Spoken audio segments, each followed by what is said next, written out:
So magandang gabi mga kababayan at ang pag-uusapan nga natin ngayon ito nga pong kakapasok lang ng balita, breaking news para sa inyong lahat.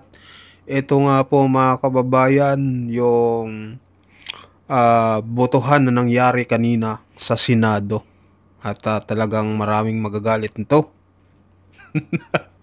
Lalo na yung mga kakamping, mga dilawan, maging yung mga sa House of Representatives dyan sa Kongreso. Ano kaya ang nararamdaman ngayon ni House Speaker Martin Romualdez?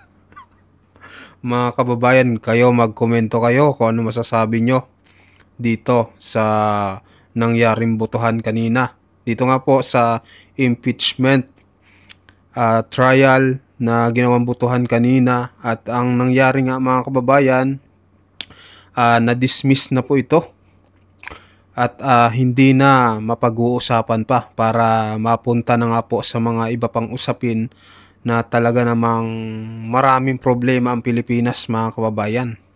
So ito papakita ko sa inyo yung mga senador na nag-yes kanina at ipapakita ko rin sa inyo yung mga nag-no. Ang botohan nga na nangyari kanina ay 19-5. Limang senador yung nag-no, ay apat na senador yung nag-no, isa yung nag-abstain, at 19 yung nag-yes mga kababayan. Eto, pakita ko sa inyo ha. Sakit nito guys. Ouch! Ang sakit.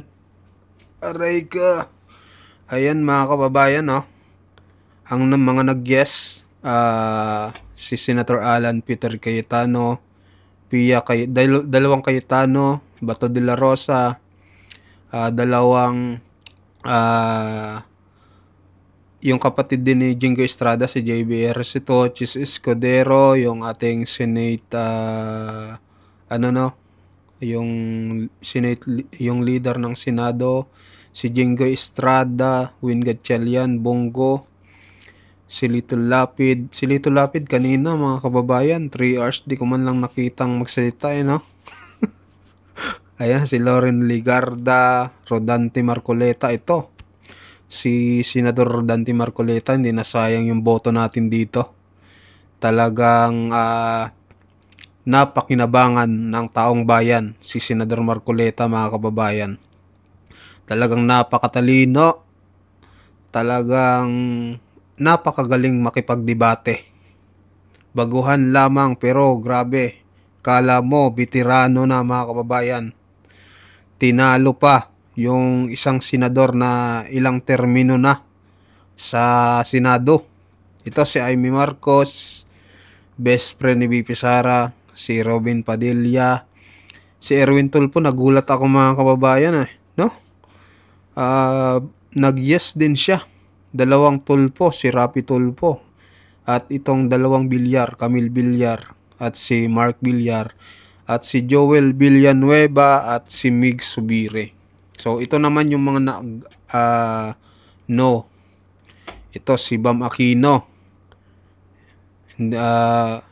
at si Risa Ontiveros, Kiko Panghilinan at Tito Soto. Ang nag-abstain si Ping Lacson. Itong tatlo, alam na matik na yan kasi mga ano to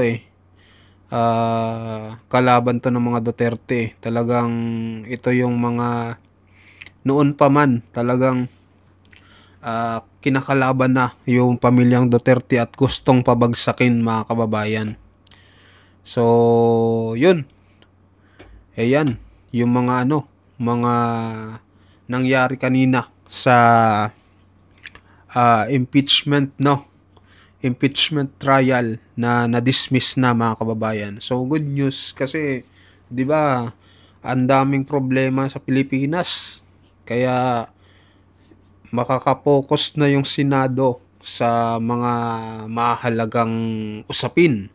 Hindi lang dito sa impeachment kay BP Sara. Ang daming problema sa baha, flood control, ano pa. Madami mga kababayan, mga anomalya sa mga proyekto. Kaya dapat yun yung mabigyan ng aksyon mga kababayan. Tapos kanina, may ipapakita ko sa inyo, mayroon daw mga kakamping na nagbastos sa mga senador, lalo na dito kay Senador Marcoleta, mga kababayan, dahil hindi matanggap nitong mga kakamping na yung resulta na ginawa sa Senado kanina ay hindi nila tanggap. Ito, panoorin nyo mga kababayan. Ayan o, mga naka-thumbs down o. Yung nakita daw to ni Senator Jengo Estrada. So, pinalabas.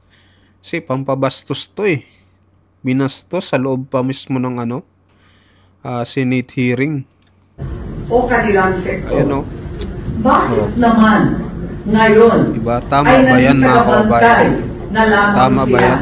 Nang humihiyaw na Diba? Grabe yung mga ugali na ito. Ayan.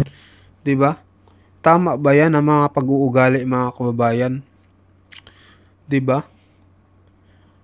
Talagang hindi to katanggap-tanggap itong ginawa ng mga to, ng mga kakamping na to, na hindi matanggap yung resulta. Palagay ko itong mga to, mga mga komunista, mga baka nga NPA pa tong mga to eh. At kayo, ano masasabi nyo dito guys sa ginawang pagta-thumbs down nitong mga kakamping na ito? So mag-comment kayo mga kababayan. Tapos to may papakita din ako sa inyo. Ito interview ito kay Panelo mga kababayan. Sabi niya dito, mag-file kayo ulit next year ng impeachment case. Aray ko. Tama nga naman. Next year na lang, hintayin nyo na lang. February 6 oh. Ilang buwan na lang. Ayan, panoorin natin mga kababayan. Today, balita ito sa Net25 News and Information. Ayan. August 6, nakatakda na ito ang Senado ay magpupulong to decide on magkakaroon ba ng matutuloy ba ang paglilitis kay Vice President Sara Duterte o hindi. May apila sa Senado ang Kamara at ilang pong mga partido na huwag nyo naman agad-agad na ibasura itong fourth impeachment complaint kahit pa. Wala na, tapos na. 19.5 na po. Kaya, ayun, basura na po yung impeachment complaint. Hintay na lang ng tama tong sinabi ni Panelo na mag-file na lang next year.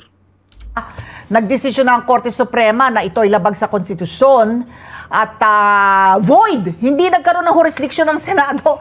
So kayo, with the pending motions for reconsideration before the Supreme Court to reconsider yung kanilang ruling at yung ngayong araw nga na magaganap at magdidesisyon ng Senado, whether or not tatalima sila sa Supreme Court ruling o hindi, ano ang saloobin mo, Atty. Sal? Una, wala namang problema. Number one, immediately executory yung decision ng Korte Suprema. Tama. Number two, ang sabi nila, huwag naman po na kayo mag-decision dyan sa Senado. Kahit naman mag-decision, wala, ganun pa rin naman yan eh. Halimbawa, nag-decision sila na hindi ituloy. Hindi tapos na yun. Pag nagsabi ang Korte Suprema na granted yung motion nila, pwede naman uling ituloy ng Senado. Kung hindi na yun naman, gano'n na rin. Talagang hindi natuloy. So wala naman actually problema eh. Masyado lang silang, they're making simple things complex. But ang nakikita ko lang, gusto kasi nilang ituloy ang talagang malabong ituloy yun kasi from the very beginning, talagang mali naman ang prosedimento nila eh. Wala namang problema na may accountability. Sinasabi ng Suprema sa kanila, okay lang yung accountability. Tama. But the end does not justify the means. Meron tayong process, sundin nyo na lang kasi. Anyway, hindi matuloy yan. Hindi mag-file kayo next year. Ano problema nila? Ilang buwan na lang naman no? Mag-file na lang next year. Ilang buwan na lang eh.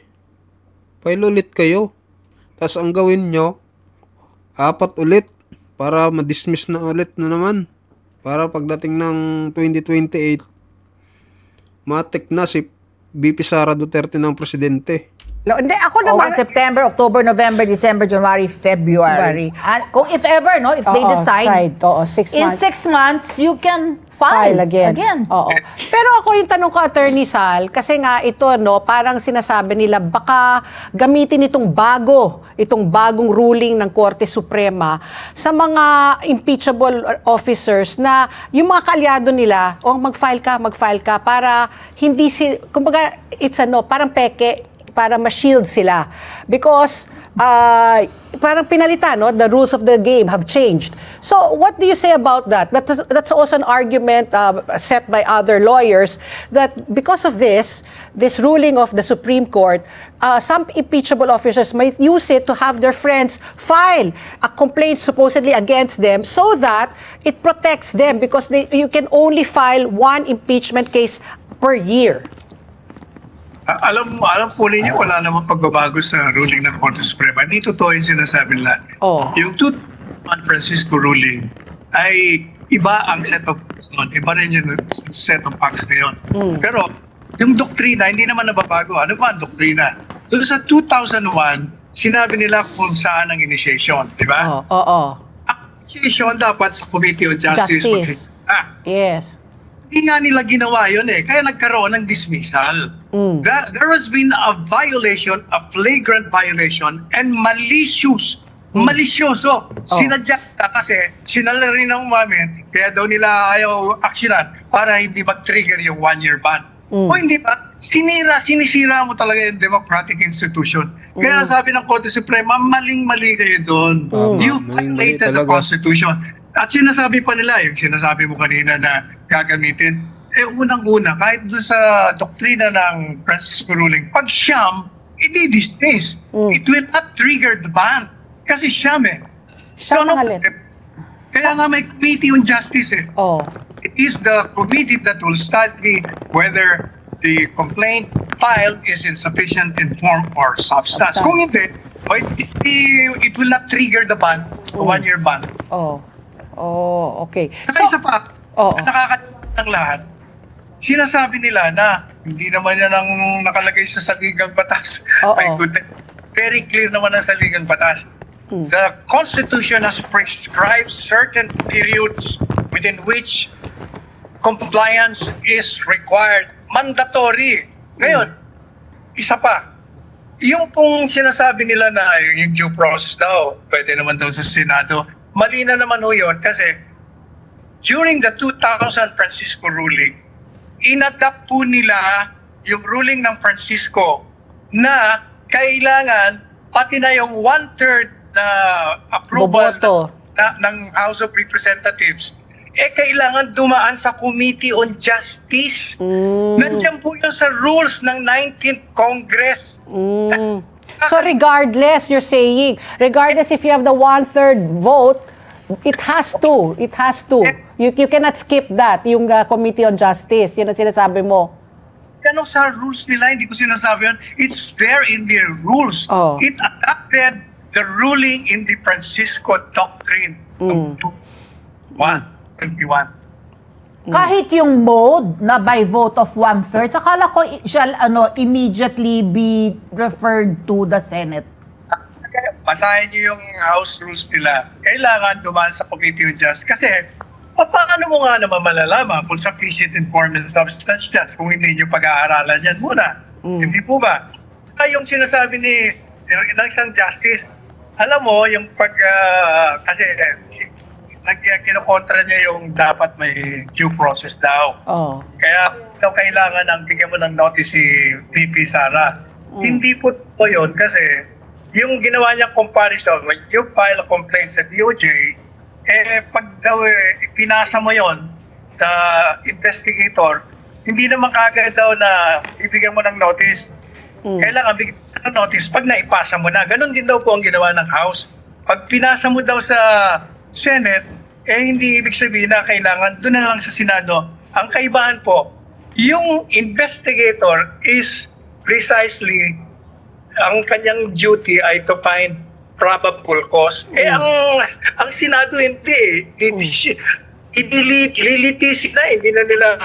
Hindi nila, they will no longer determine whether there is probable cause or not. They will just resolve. Kaya sinasabi, yung ating Constitution, hindi ba sa Bill of Rights, kailangan meron ka due process. Oh. At every stage, the proceeding at every stage. Kaya yung stage, nang pag nag-file ka, dapat talaga alamin ng respondent, ano bang pinapile mo sa akin? Bigyan mo ako ng pagkakataon, pagtanggol lang aking sarili. Oo. Nilang lahat yun eh.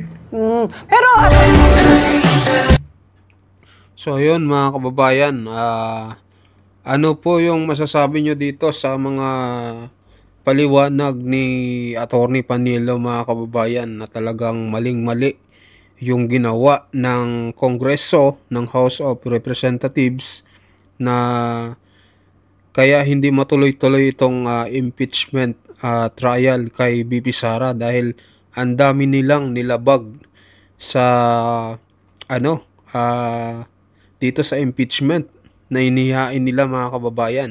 So mag-comment kayo at ano rin yung masasabi nyo sa 19.5 na nangyaring botohan ng Senado mga kababayan. So like and share na din. So maraming salamat po sa inyong lahat. Bye-bye.